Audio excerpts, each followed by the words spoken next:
Unit 1, Lesson 4.4a, Conservation is the Law. The law of conservation of mass simply states that matter cannot be created nor destroyed.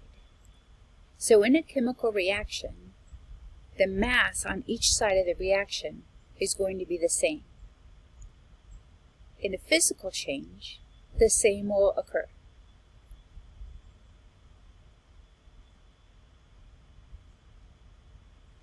On page number 48, question number 13, asks you to put the definition of the conservation of mass law in your own words.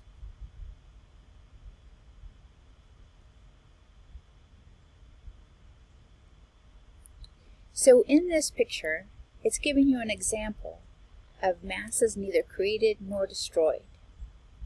We have two robots that were made out of Lego-like blocks. If you count the number of each block, they're the same on each side of the equation, or the reaction. Before we manipulated the robot, there were two blue blocks. After we manipulated it, there were still two blue blocks. Now, you might say that this is just a physical change, because you have the same number of things on one side that you do on the other.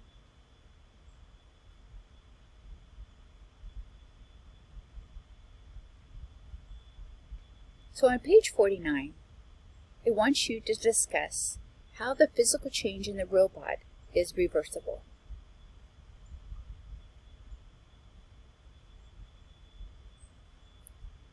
Number 15 wants you to justify your answer with numbers and use them as evidence to illustrate or model the conservation of mass.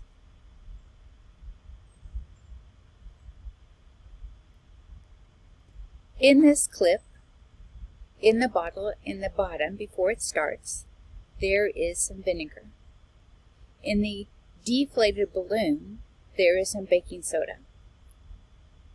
When the person tips up the balloon and drops the baking soda into the bottle, a chemical reaction occurs and carbon dioxide gas is produced. If we measure the mass before and the mass after, we would denote that the masses would be the same.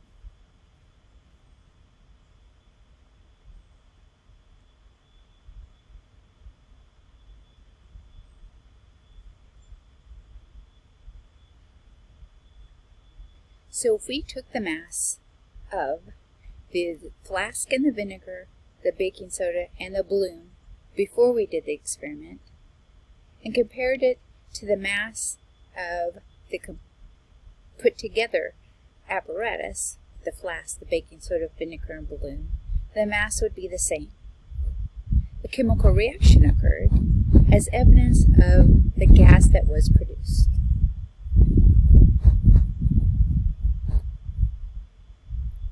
Question number 16 on page 49 wants you to infer what would you have to observe if you did not put the balloon on top of the flask.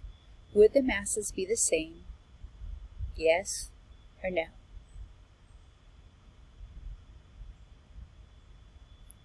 Your visual summary